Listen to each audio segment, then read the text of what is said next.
mantendría su promesa.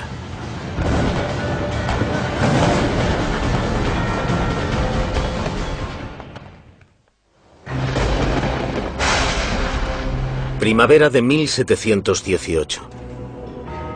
Pedro el Grande buscaba traidores. Y el principal sospechoso era el heredero del trono. El zar no se detendría ante nada para conseguir una confesión, aunque eso significara torturar a su propio hijo. El hijo que una vez deseó que heredase su ambición y cuyo nacimiento había sido la promesa de un nuevo futuro.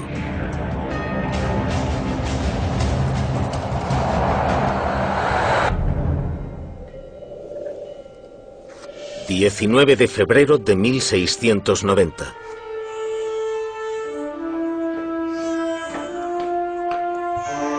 El zar Pedro acababa de tener un hijo, Alexei el Zarevich, que en ruso significa pequeño zar. Pedro, de 17 años, y su mujer, Yevdokia, estaban muy contentos con la llegada de su pequeño zar. El nacimiento del Zarevich aseguraba la supervivencia de la dinastía. Pedro estaba encantado de tener un heredero.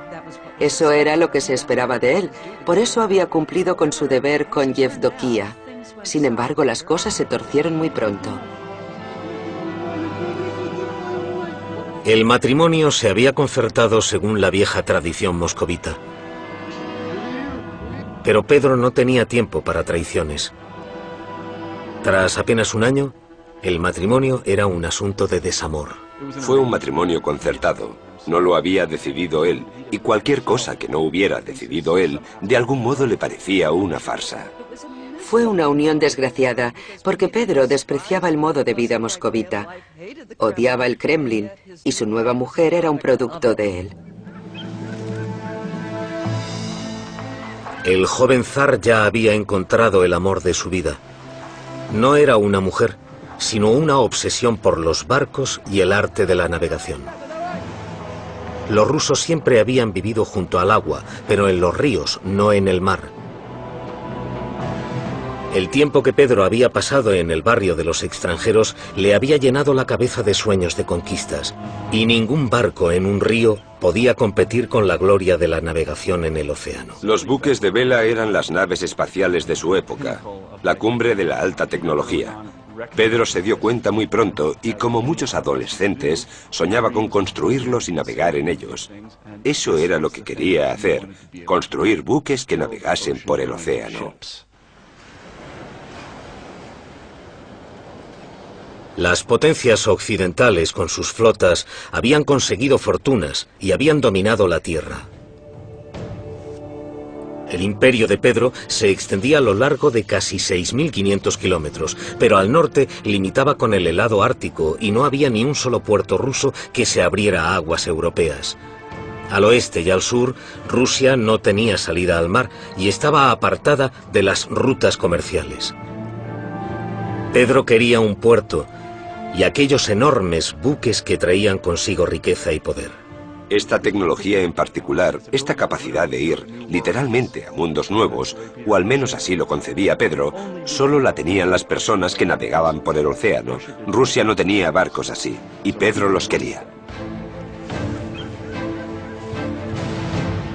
En otoño de 1691, el zar de 19 años estableció un campamento en un lago cerca de Moscú y empezó un entrenamiento intensivo de navegación. Su madre, Natalia, temía por su seguridad y le suplicó que no navegase en mar abierto. Obediente ante su madre, Pedro se quedó en el lago. Perfeccionó sus habilidades navegando en botes pequeños y dejó de lado a su mujer, Yevdokia, y a su hijo Alexei.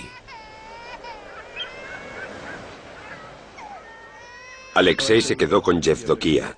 Probablemente se resintiera contra su padre. Su padre estuvo totalmente ausente y es bastante probable que se sintiera abandonado por él.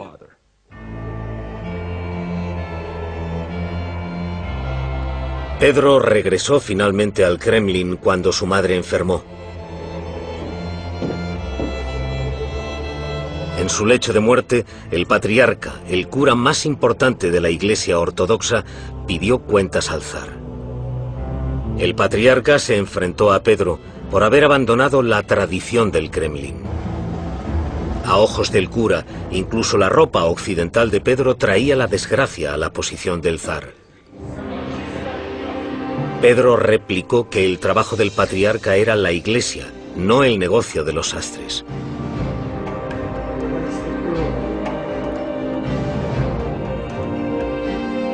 La madre de Pedro era su lazo más fuerte con el pasado. Le había prometido que nunca navegaría en mar abierto, pero las promesas se habían acabado. Con su hermano Iván ocupándose de los asuntos del Kremlin, Pedro era libre para perseguir su objetivo, conseguir un puerto para Rusia. Cuando su madre murió, además de no asistir a ningún ritual religioso de la corte, se fue al norte y zarpó en un barco holandés hacia mar abierto. La misión de Pedro era extender la frontera rusa hasta el mar. Su primera oportunidad fue la fortaleza otomana de Azov.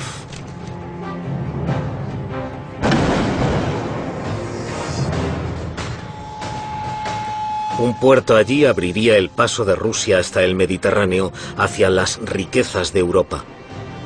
El único problema era que el Mar Negro y su costa pertenecían al imperio más poderoso de la región, los turcos otomanos. Los otomanos habían dominado el mar y el comercio regional durante más de 300 años. Pero Pedro creía que había llegado su hora. En 1695 Pedro lanzó su cruzada. Su ejército avanzó por tierra y atacó la fortaleza de Azov. Pero los otomanos tenían una ventaja: sus barcos. Llevó a su ejército, evaluaron el terreno, sitiaron el fuerte y fracasaron, porque los turcos podían reabastecerse por mar. Los turcos repelieron a las fuerzas rusas. La derrota de Azov solo sirvió para aumentar la sed de victoria de Pedro. Rusia necesitaba un puerto y el zar estaba decidido a conseguirlo. No era de los que decían: lo habéis hecho muy bien, chicos, vamos a otra cosa. Pedro decía: ahora vamos a redoblar nuestro esfuerzo, vamos a hacer las cosas de un modo diferente al de la primera campaña de Azov. Atacar por tierra fue un fracaso total. Pero Pedro hizo un juramento: si no podía hacerse con Azov por tierra, lo haría por mar. Pedro se propuso un objetivo casi imposible: construir una flota de barcos antes del verano. Necesitaba barcos suficientes para rodear la fortaleza desde el mar. El zar reclutó a casi 30.000 hombres para trabajar en los astilleros. Ponía a prueba su capacidad. Ponía a prueba la capacidad de los rusos de construir una armada. No era la cumbre de la construcción naval. Necesitaba algo que flotara y pudiera llevar cañones, para asegurarse de que los turcos no abastecieran Azov desde el mar. En medio de este frenesí naval murió el otro zar, Iván. Todos los ojos se volvieron hacia Pedro por el futuro de Rusia.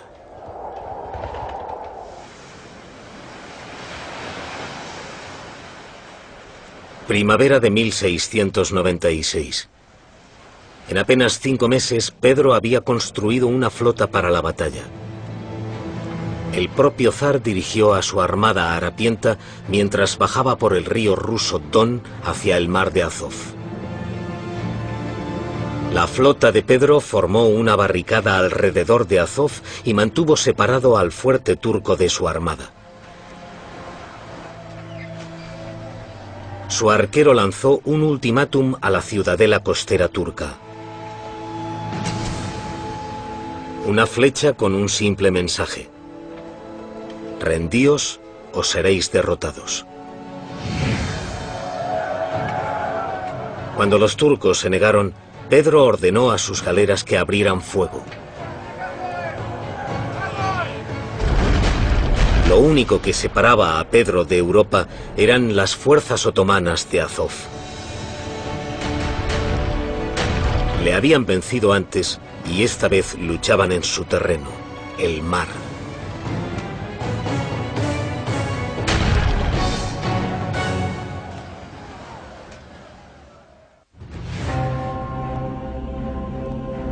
Verano de 1696. El zar Pedro el Grande y su flota de galeras rodeaban el puerto turco de Azov.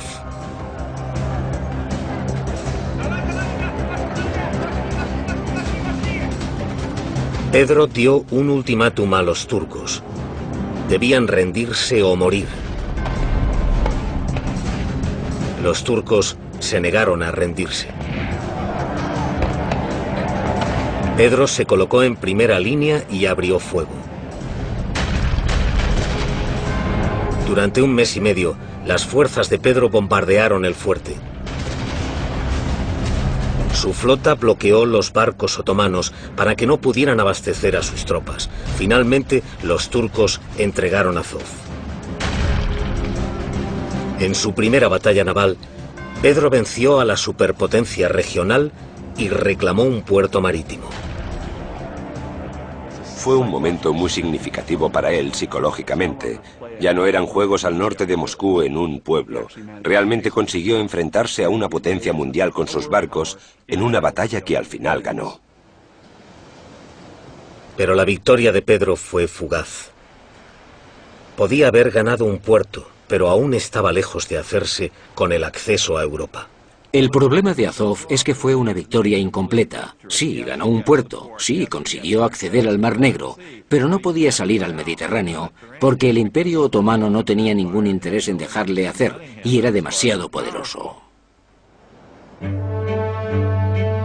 La flota de Pedro estaba encerrada en el mar de Azov, apartada de Europa por una serie de pequeños estrechos, lugares estratégicos muy vigilados por Turquía. Para superar esa barricada, Pedro necesitaría aliados poderosos. Necesitaba poner de su lado a los europeos más influyentes. Marzo de 1697.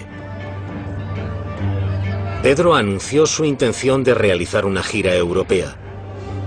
Visitaría las capitales europeas para conseguir apoyo para su campaña. Y además, quería ver qué era lo que hacía que Occidente fuese tan occidental. Pedro tenía dos objetivos en mente. Uno era crear una gran coalición contra los turcos otomanos. La segunda era conocer la tecnología extranjera. Quería ver qué era lo que hacía modernos al resto de países europeos. Pero el plan de Pedro se topó con la tradición moscovita. Muy pocos zares se habían atrevido a salir de Rusia. Los conservadores Streltsy lo veían como un ataque directo a las sagradas costumbres rusas. Pedro parecía darle la espalda al modo de vida moscovita. Así que esa gente planeó asesinarle y coronar al verdadero zar.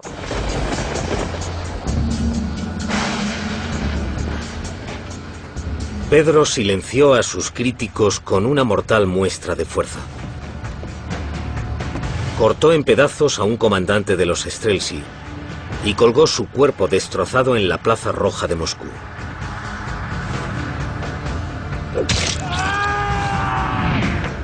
Una sangrienta despedida y un aviso para cualquier moscovita que dudara. El matrimonio se había concertado según la vieja tradición moscovita. Pero Pedro no tenía tiempo para traiciones. Tras apenas un año, el matrimonio era un asunto de desamor. Fue un matrimonio concertado.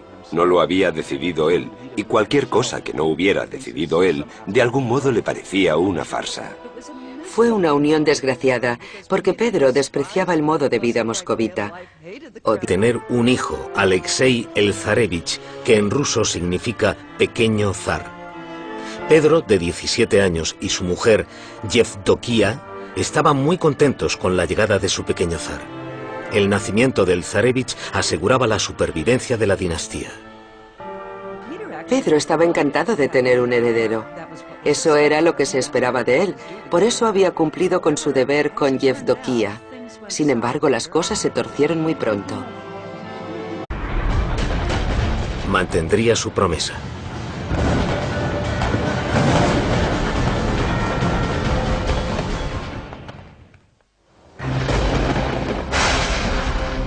Primavera de 1718. Pedro el Grande buscaba traidores. Y el principal sospechoso era el heredero del trono. El zar no se detendría ante nada para conseguir una confesión, aunque eso significara torturar a su propio hijo. El hijo que una vez deseó que heredase su ambición y cuyo nacimiento había sido la promesa de un nuevo futuro.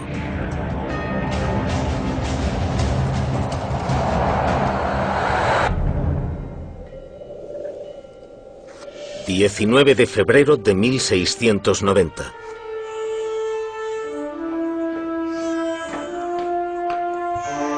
El zar Pedro acababa de... Odiaba el Kremlin y su nueva mujer era un producto de él. El joven zar ya había encontrado el amor de su vida. No era una mujer, sino una obsesión por los barcos y el arte de la navegación. Los rusos siempre habían vivido junto al agua, pero en los ríos, no en el mar. El tiempo que Pedro había pasado en el barrio de los extranjeros le había llenado